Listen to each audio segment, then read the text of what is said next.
Welcome to the new and improved Configure It Done podcast. The Configure It Done podcast is now a place where we interview senior thought leaders in the SAP space across Australia and New Zealand, and the aim is to tap into their knowledge so we can pass on their insights to the listening SAP community. Please subscribe to the podcast and like, share and comment across Castos, YouTube, Apple Podcasts or Spotify. This podcast is in partnership with the Black Dog Institute, who aim to create a mentally healthier world for everyone. If you wish to donate to the cause, please click the link below.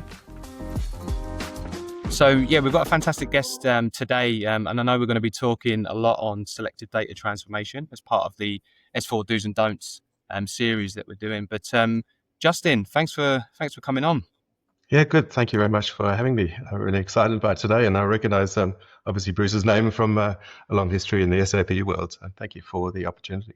No problem. So Justin, for those of you or those of the listeners that don't know who you are, can you give a brief background on yourself first and foremost? Oh, excellent. So I've been in the SAP world since about 2008, with my final role at SAP following about 12 years in looking after the services sales business across Australia and New Zealand. So that was all of the services under the SAP portfolio. I joined Deloitte for a couple of years beyond that, so I've been in the systems integrator world for quite some time, and then joined CBS just on a year ago, and as their country lead, and that's introducing CBS to the Australian market. CBS has been around for about 30 years as a systems integrator, with its ancestry in the system landscape optimization space, so helping customers with mergers, acquisitions, divestitures, really down at the weeds level. And after that, growing into a systems integrator across about 35 offices now across the globe. And often helping customers with global rollouts. So they might say, well, we've done Europe, can we do the US, and can we do APAC? So we've grown and extended. We've also grown our portfolio of products. We look after virtually every one of SAP's product sets, except for, I think, in the procurement space, not so much that. But other than that, virtually every solution, very SAP-centric as an organization, and a very close tie with SAP in developing the SDT, Selective Data Transition product, which was early SAP bringing together a number of parties. There are 4 in that group now, in defining the methods and standards around selective data transition. Excellent. Which we'll cover more today. Yeah, definitely. Come on more to that. In fact, I'm just going to dive straight in because I know it's a very, very topical area, SDT, selective data transformation. But can you explain, what that is in SAP and how it differs from traditional data migration and transformational methods? Yeah.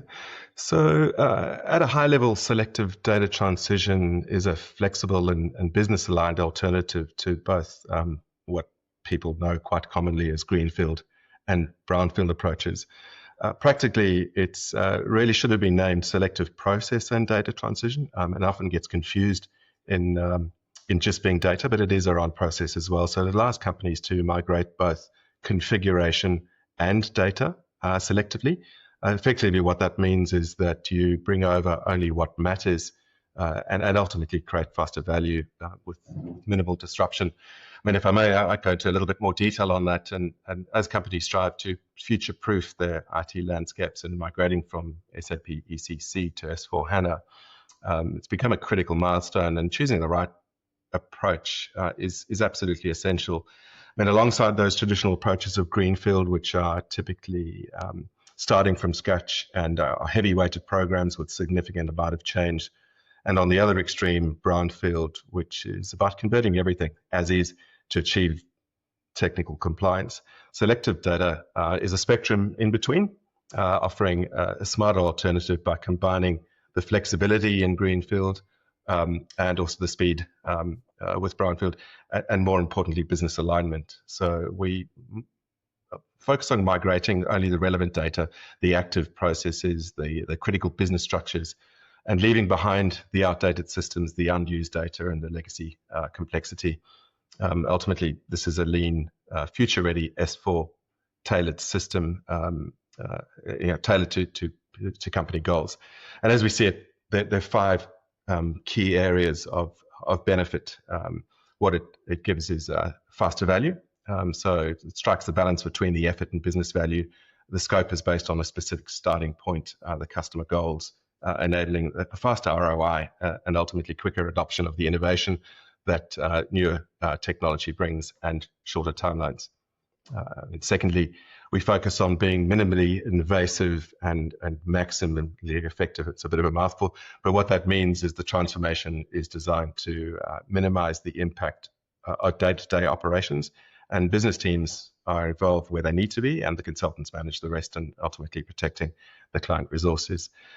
Thirdly, the go live can be over a single weekend. So with the tools that we've got, one of its standout features is the ability to get ready and prepare for that go live, and effectively do a seamless go live over the weekend. And employees return to work on the Monday with everything ready, including their open documents and transactions. So it's a very familiar position they start off with at that go live. Fourthly is the legacy leave behind. So you eliminate the old code, the redundant data, processes, and the irrelevant data. You can reduce the system size and improve performance to create that solid foundation for innovation. This is especially important when moving to RISE. Obviously, you're wanting to minimize the data requirement there. And lastly, you can achieve a targeted optimization based on business needs. So there's the high degree of flexibility, enabling companies to make precise process level adjustments during that transformation. So in summary, what it does is it incorporates the best of both of those worlds. It covers the ground from all the ground from green to brown, and includes the required technical migration, but critically, it incorporates the strategic business renewal. I hope that answers your question. It does. I don't understand every aspect of it, but I think it's incredible. One thing that we're seeing a lot of with our clients, like I had one recently that was thinking about doing Brownfield, and they found that it was actually so complex, it was easier to do Greenfield. But obviously Greenfield's expensive, right? So I'd love to, this sounds like the best of both worlds, a really happy medium, and it's fast. You said you can do a go live over a weekend? Over a weekend, mm-hmm. Yeah, that's incredible. So if we look at SDT, how does it deliver the most value in really complex SAP landscapes? Yeah, it's a really good question, and value is an important element. So if the question is around the most value, we often see that in complex SAP landscapes and ones that have historically grown and being globally distributed. That being said, that's one area of the most value, but there's a range in between. So in these sorts of environments, the traditional approaches like Greenfield and Brownfield often have their limits. On the one hand, the Greenfield discards too much legacy, so you might have invested significantly in processes that just work, and often those are tossed out. The costs can often be unpredictable, and the business impact is traditionally significant as well. So you've got a large business transformation, change management, and a lot of disruption over a longer period of time. Brownfield, on the other hand, brings along a lot of baggage, so too much, and potentially redundant data.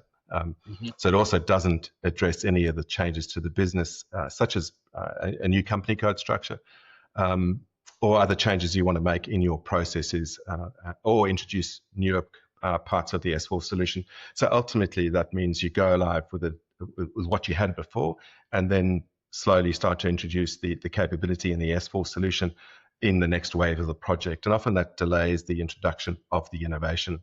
So this is where SDT really has its sweet spot in being able to offer that flexible range of options and that middle path.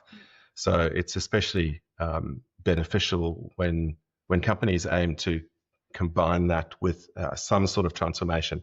And that might be a merge, it might be a split, an amalgamation, or a change in company code structure.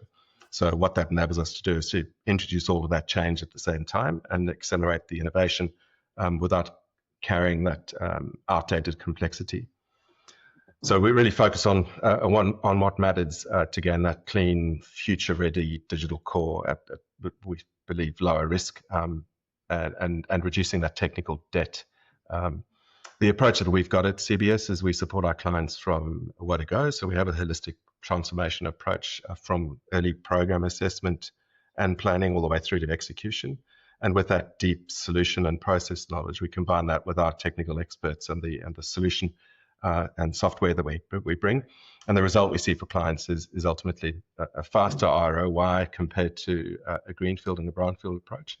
And it certainly empowers clients that they can modernize on their own terms, ensuring business continuity, that strategic alignment as you move to that S4 new solution. I'm hearing like there's a lot of quick wins then with this approach, and especially with the customer's business bit, and not seeing like a massive change at the start, and they can evolve at their own pace. So that's brilliant. I want to pivot the conversation to around SDT. Can't even pronounce it. There you go, SDT. And how it supports S4 transformation, especially with mergers and acquisitions, which I know you mentioned CBS do. So can you talk a little bit about that?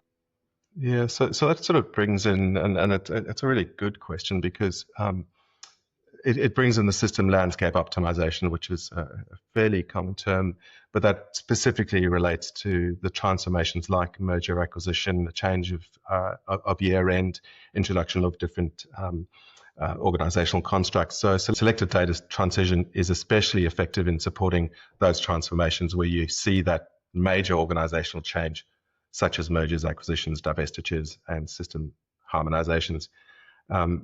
So, for example, during a merger or a carve-out, SDT allows you to select the transfer of relevant company codes, organizational units, or transactional history, and then you can introduce changes through that process, and we record those changes in the software. And that enables you to start with a new entity in a clean environment, but ensure the continuity of your processes and data that you've historically recorded. So it's not only about the data that is moved, it's also about how well that data really integrates to the new operational setup. So the enterprise transformer software is we see as a key enabler in combination of that business requirement, the methodology that we carry, and we can deliver that in a highly structured, reliable, and efficient way. Ultimately, you achieve the technical precision with strategic business alignment.